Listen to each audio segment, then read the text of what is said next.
Good morning. So how many of you last night did like I did and stayed up too late watching the Olympics? Okay, so that'll be the note we start on this morning. I don't know if any of you, for those of you who did not get to see the men's 4x100 freestyle final last night, I'm not going to spoil it for you, but I'm going to tell you, you need to go back and watch it. If you've got it on DVR, you definitely want to see it because it's worth watching. So I'm just going to leave it at that. So good morning, everybody. I'm so excited to see everyone here this morning, and for me it's very wonderful just to see all of you here together here at the same time at the same place.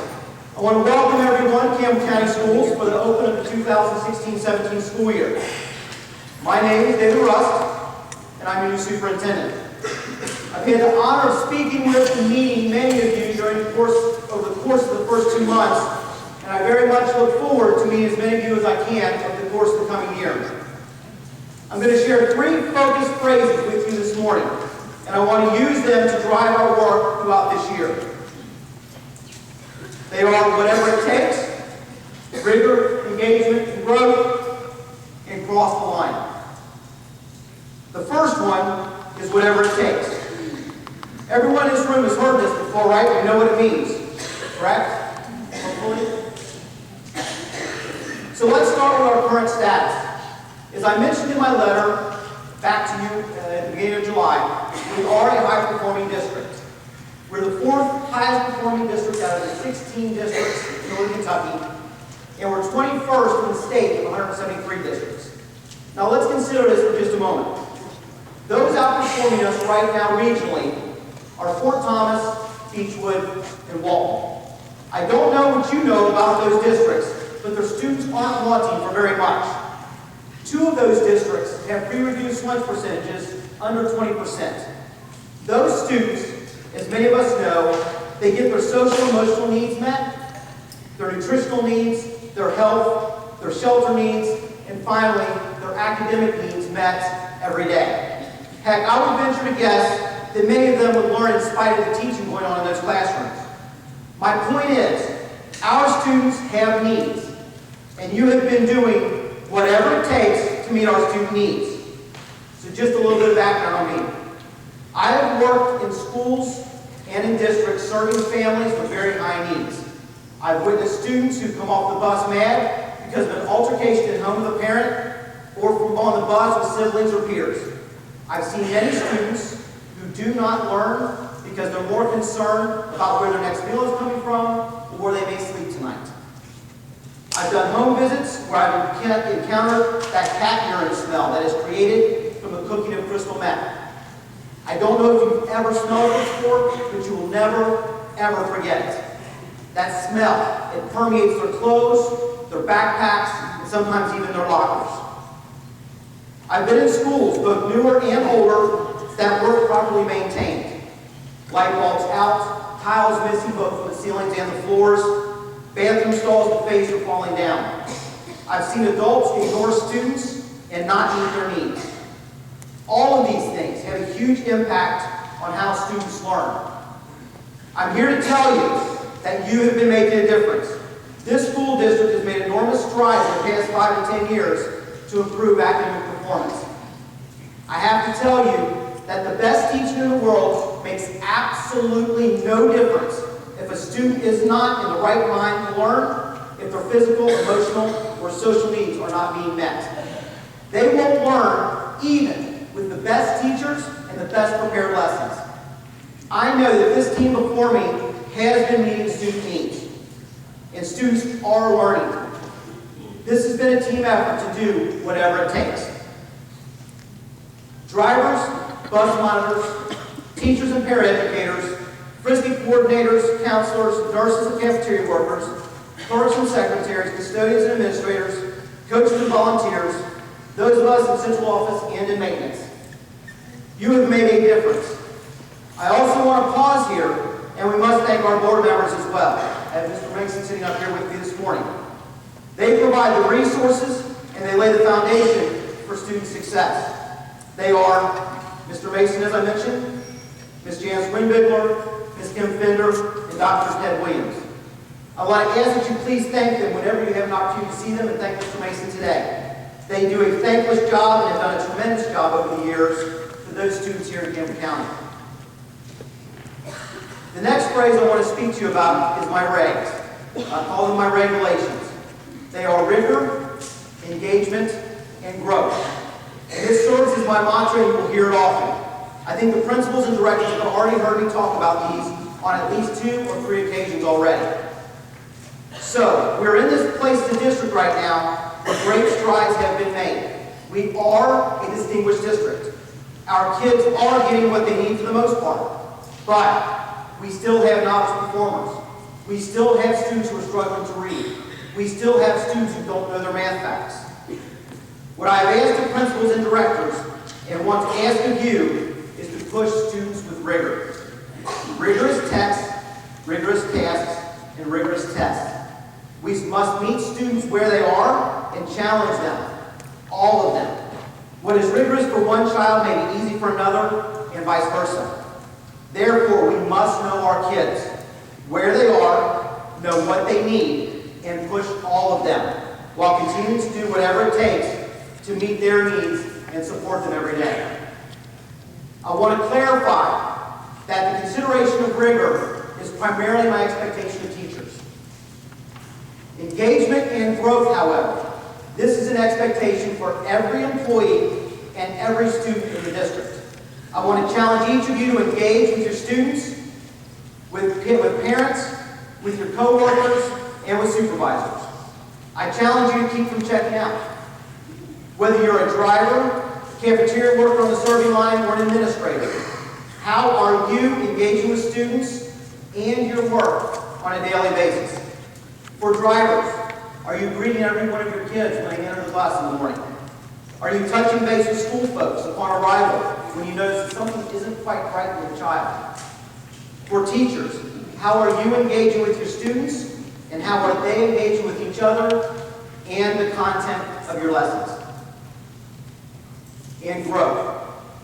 I want everyone growing. Everyone in this room and every one of the currently enrolled or to be enrolled 4,918 students in this district should be growing every day and throughout the school year. Just so you know, we work in a growth industry. There is no room for contentment or for the status quo. If you think you're doing good enough, that we are doing good enough, or that students are doing good enough, then you're working in the wrong industry. We must always grow, professionally, personally, and spiritually. This applies to everyone. It is important to me and to the future of our students and the Campbell County community. Teachers, how many of you, and I'm guilty of this as well, have failed to challenge yourself to grow at times? Principals and directors, how many of you have failed to properly encourage, assist, and monitor the growth of your employees? Growth plans must not be considered a compliance piece. Growth plans are very important to me and will be a constant point of emphasis. Let's make growth a priority in our work to move this district forward. And this brings me to our theme for today and for the year, which is Cross the Line. I have a video that I would like you to watch with me today. As you watch this video, I'd like you to take the pen and the paper and share with you as you enter. And I'd like you to jot down one statement or thought that speaks to you or really got your attention as you watch the video. So please watch the video.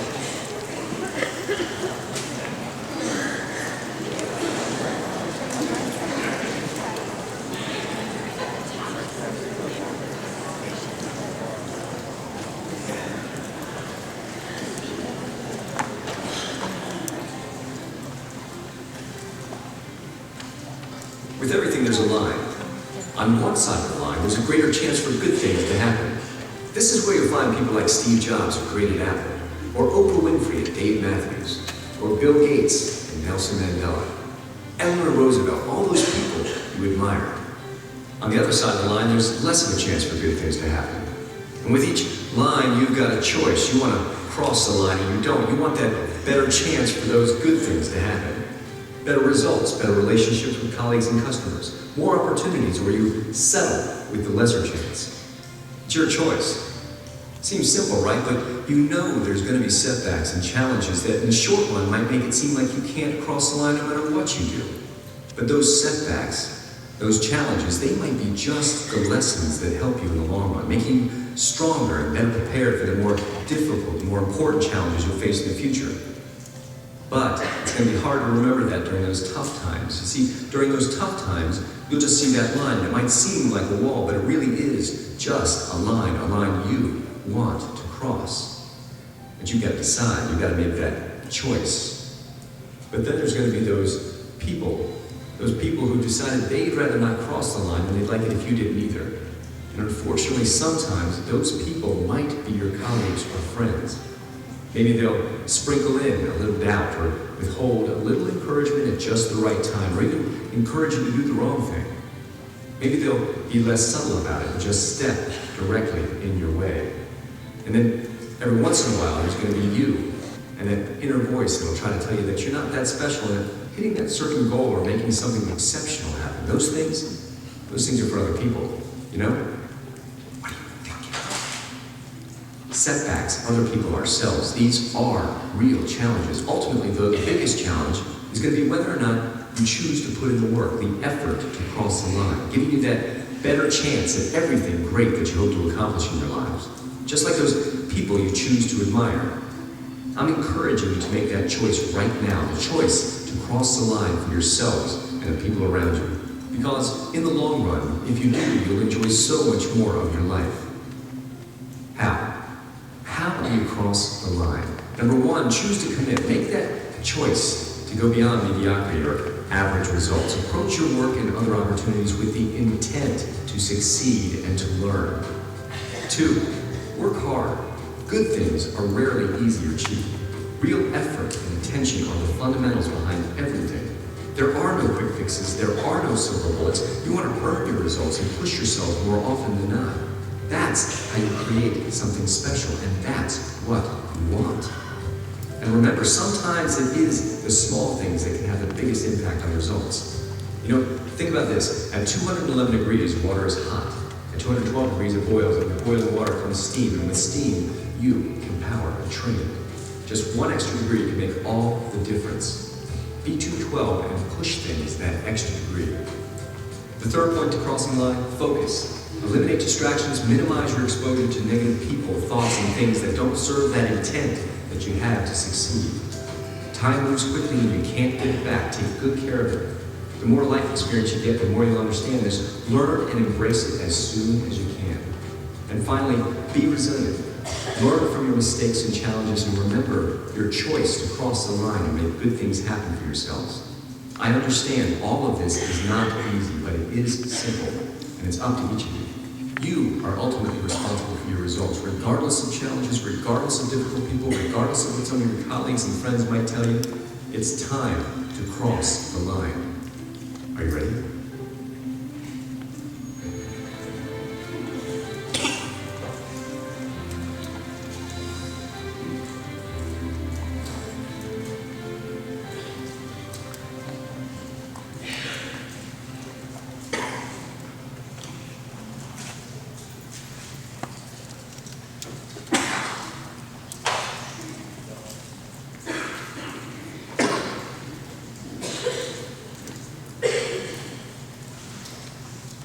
So if you haven't written the one thing down that is most of you from the video, I'd like you to take about 15 seconds and just take this time on your little pen paper.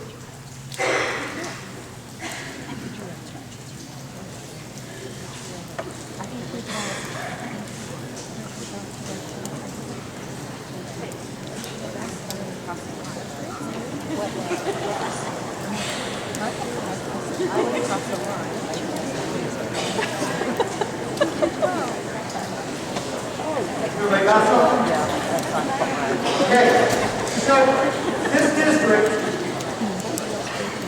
district, and all of us personally, must be careful not to get to a line or a certain level of performance and say, this is good enough. I'm doing pretty good. I don't need to push myself anymore or any further. We must not ever become complacent nor stagnant. I want each of you to think in silence right now. Each of you to think in silence right now about when or where or how you may have become stagnant and not grown professionally or personally in the recent past. Think about where you need to challenge yourself to push through that line that's currently holding you back. Take a moment and write a note on your paper indicating how you would like to cross a line that currently exists in your life or at school. Please take a moment to do this.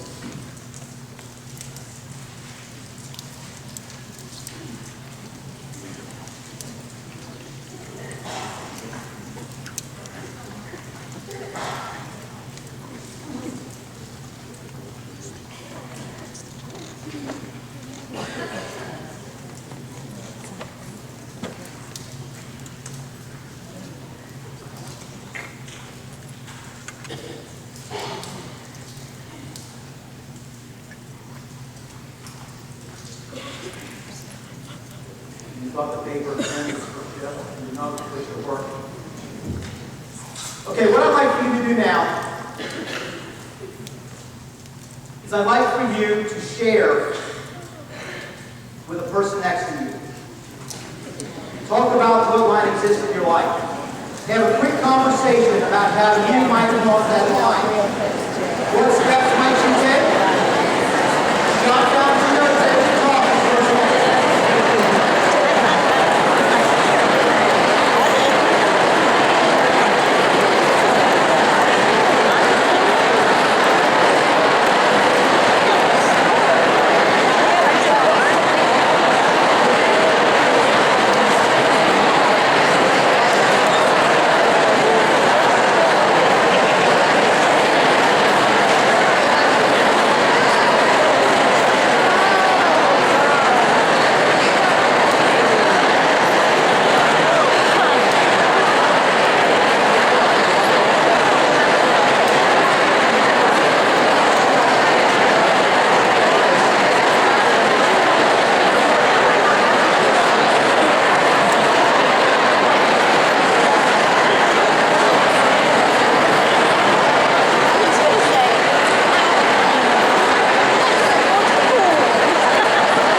So just to share with you, my goal for crossing the line this year is to make a very concerted effort to meet as many of you as I can and to learn your names. For those of you who don't know me, I can be very engaging, but I like to kind of sit in the background and give people watching from afar. So this is going to be a challenge for me this year. I know this will be difficult, but I want to ask your help with this. Please don't be shy or hesitate to come up and introduce yourself. And whatever, no matter what, please, whatever you do, don't be mad if it takes me a couple of times. And what's your name again? What's your name? As I work through and learn your name, if your name sticks. But I'm going to try my hardest to meet as many of you as I can during the coming year. So that's one of my goals for this year. I have to step out of my comfort zone in order to cross this line. I know this is important for me, and it's part of me becoming a better superintendent. Okay, so let's take a moment to review our focus phrases. Again, I want to reinforce that we will continue doing whatever it takes to meet student needs. You have done a fantastic job with this. Let's never ever forget its impact on kids and their learning. We will get to know kids, meet them where they are, and push them through rigorous tasks, and tests, challenging them and ourselves to engage purposefully every single day, and to set growth targets for ourselves finally, we must identify a current barrier that holds us back, then design and execute a plan to cross that line. All of this for our colleagues and for the students in the community we serve, so that we can become better versions of ourselves. Thank you.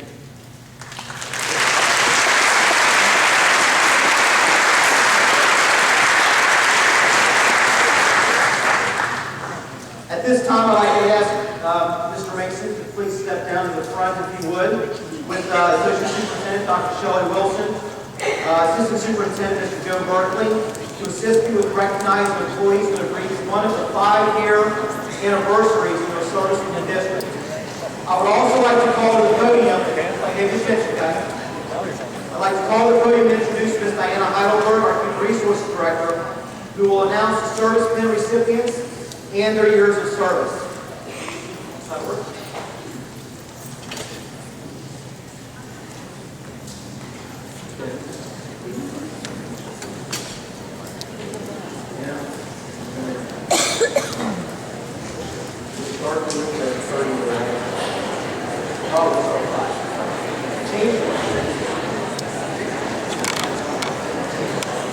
Is this one? Okay. If you're, I told Dr. Russ you're always worried about when you give me a microphone, but if you're new to Campbell County, we have had a tradition for quite a few years of awarding service pins at 5-year increments. So at this time, we'll begin with employees who have been in Campbell County Schools for 5 years. Lauren Bitter. And we'd like to ask you to come forward, and if you just hold applause till after we finish a certain group, I'd like to ask you to come forward and get your pin.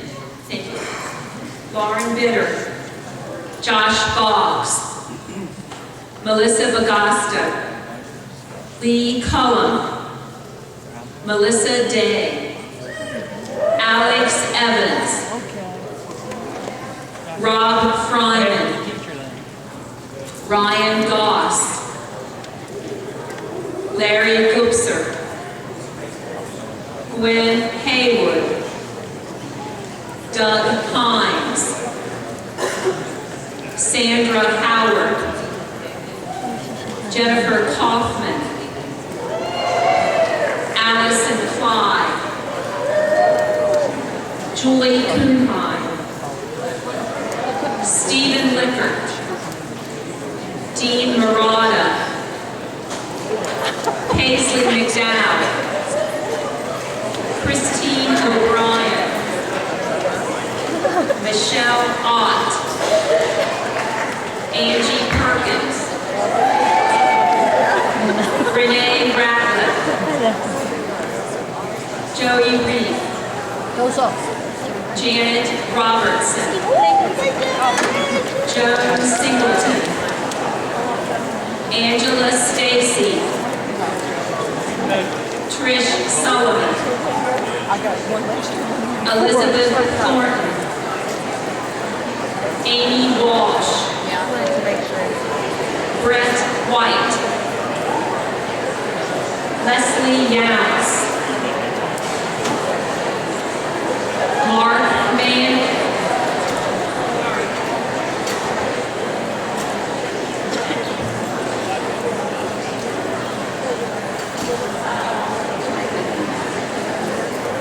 so that would be our 5-year recipients. Let's take a round of applause.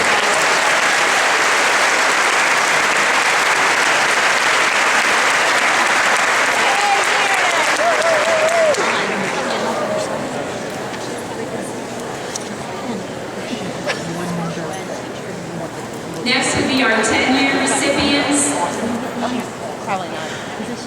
Regina Barth, 8 years, 17. Kelly Doe, Renee Ellsworth, Janie Faust, Kathy Glover, Linda Hardy,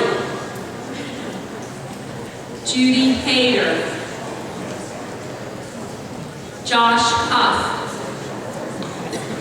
Dan Kramer, Tina Kramer, Amy Lang, Michelle Martin, Jesse Martin, Rita Mays, Helen Nasano,